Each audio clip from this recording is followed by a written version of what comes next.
Hey guys, and welcome to my first race recap video. A couple of weeks ago I was at the Hudy series race in Murfreesboro, Tennessee at Apex Raceway, and just giving you a rundown on how that weekend went. It was my first weekend running 21.5 TC, oh my gosh, since probably middle of last year. I've been kind of running more mod here lately. My car that I was running, I had not prepped since, oh my gosh, like I said, probably August of last year. It ran pretty well when we unpacked. We got there Wednesday before the race. EA opened the track. We were there from 4 to 9 on Wednesday, and then we practiced all day on Thursday, all day on Friday.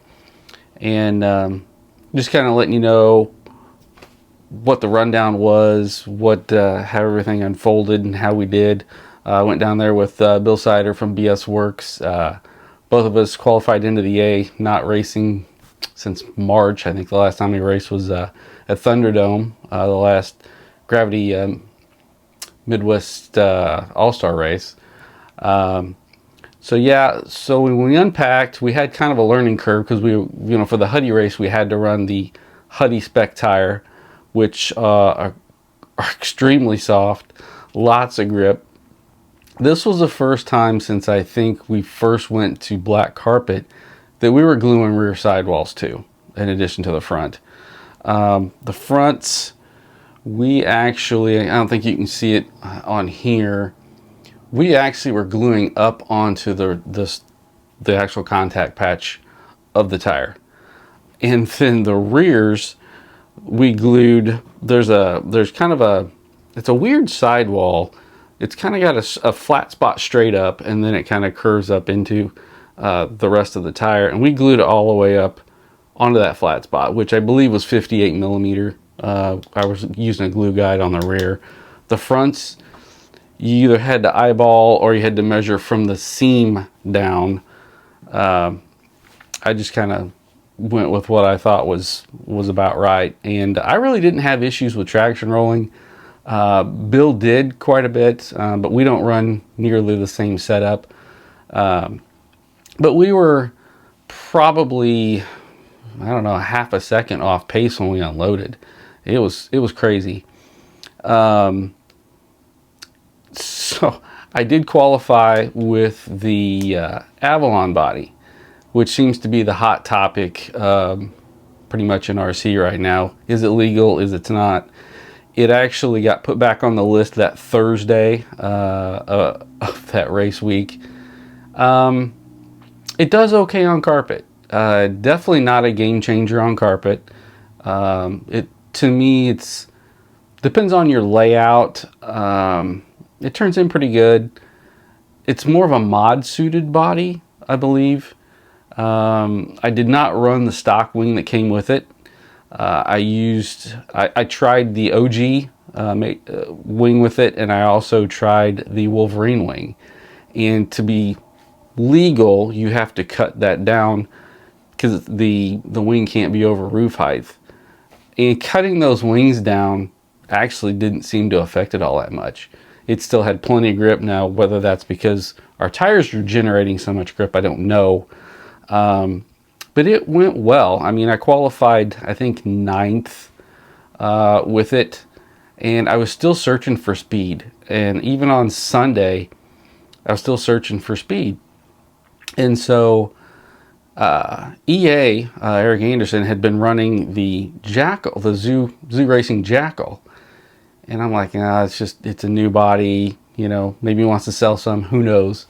But Bill just kind of went, screw my program, I'm going to do EA stuff. So he went in and bought a chassis.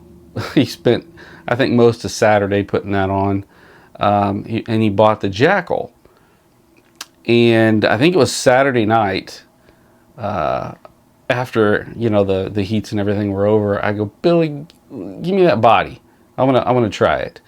And I put it on the car, and it rolls quite a bit more than the Avalon, and it turns a little bit more off the rear, and my consecutive laps were quite a bit faster with the Jackal than it was the Avalon. So the Avalon on carpet, it's not a magic bullet by any means.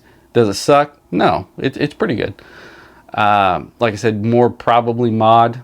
Honestly, I hadn't driven in a while, and I unloaded with my mod car thinking, oh, I'm just going to show up and, you know, this is going to be easy. Well, it was probably the hardest layout I'd ever been on. And I hadn't ran since March, and I decided mod was not going to happen. So I just went back and focused on 21.5.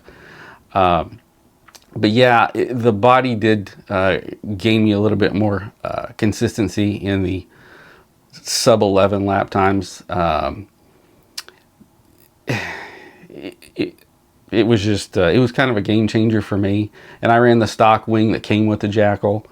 But yeah, that was, I ended up, I think, I only stayed for 2 of the 3 A's. I think I was 6th after A2, and then some crazy stuff happened, I guess, in A3 when I wasn't there, so I got bumped down. So I ended up 7th, and I believe Billy from BS Works, I think he ended up 9th overall. But like I said, we didn't run A3. Other things of note, so I said I was looking for speed. Well, I hadn't run 21.5 in a long time, so my motors were old, my batteries were old. I actually went in and just bought a JDR. I think it was, yeah, this guy here. That's off the shelf. So qualified into the A with an off-the-shelf motor. Here is the modalizer. That is what I ran right off the shelf. I gave the motor to Bill to actually kind of tune it for me because I didn't really like the 45-degree timing. So we ended up going with the 43.5. And that is the motor. I don't know if you can see it. That's the motor I ran in the A off the shelf. I also had to go in. My batteries were old. I went in and bought one of the new EA 6400 packs.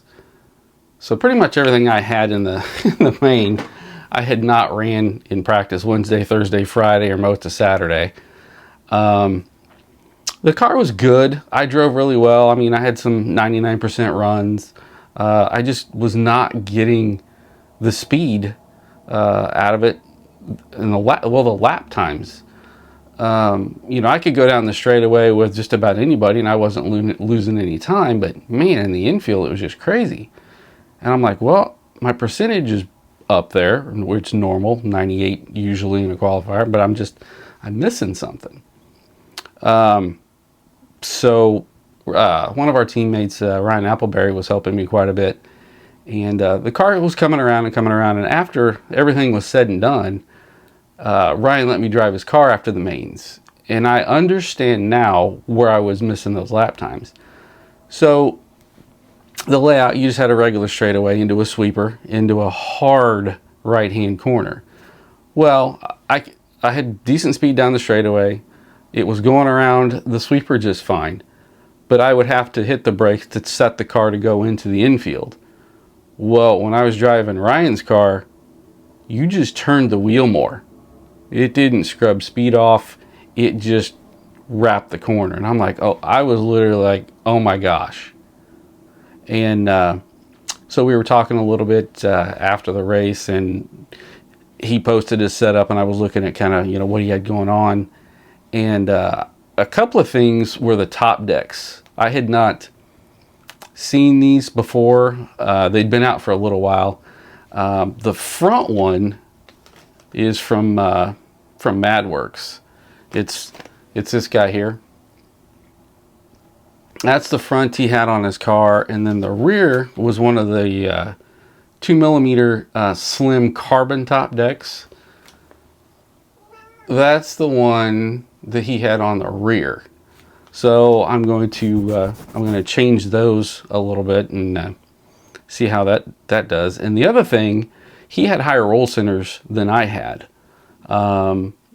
which kind of stumped me, because usually, you know, when you're traction rolling, you want to lower the roll centers to kind of absorb some of that grip so it doesn't just lean a little bit and then fling on over. he was about a 1/2 millimeter all the way around on the bottom on his roll centers, higher than mine. So I thought that was interesting. So I do plan on doing the next Hudy Series race. I believe it's at Wayne Gerber's track in Ohio. Same tire. I'm going to take the same car and with all these other changes and see how that goes. One other thing that he had on his car that I have taken off of mine, he was running the FSS system. I just, the center point on that, it's a little bit harder to see where it's adjusted at, which that's not here nor there. But the older system that came with just the regular 800R, you can look at it and see whether it's forward, back, middle, whatever. But if it's not actually scrubbing right, or the servo's actually moved up 5 millimeters and given more steering to his car, I'm going to copy that.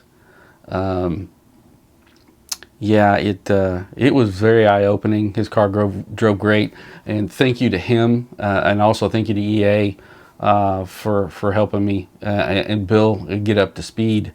And it was a great weekend. If you've not been to Apex Raceway in Murfreesboro, you need to go. That whole complex is impressive.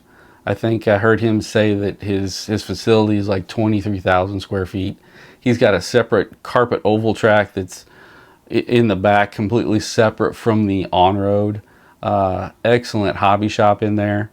So if you're ever in that area and he's holding a race, I think, you know, one of his marquee races is the Southern Nats. I would highly recommend you go to that.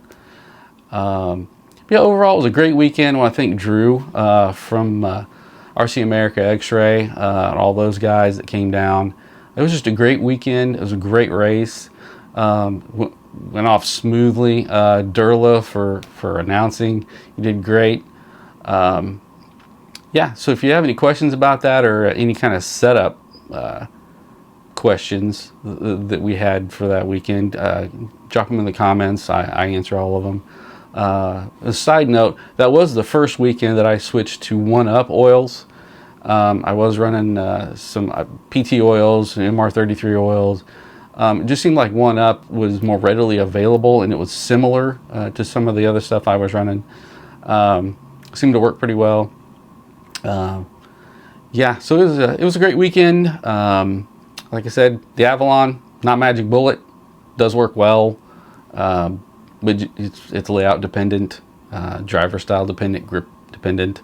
But you do need to chop down that rear wing to be legal. Yeah, I don't think there's anything else I need to cover, so we'll see you on the next one. Thanks, guys.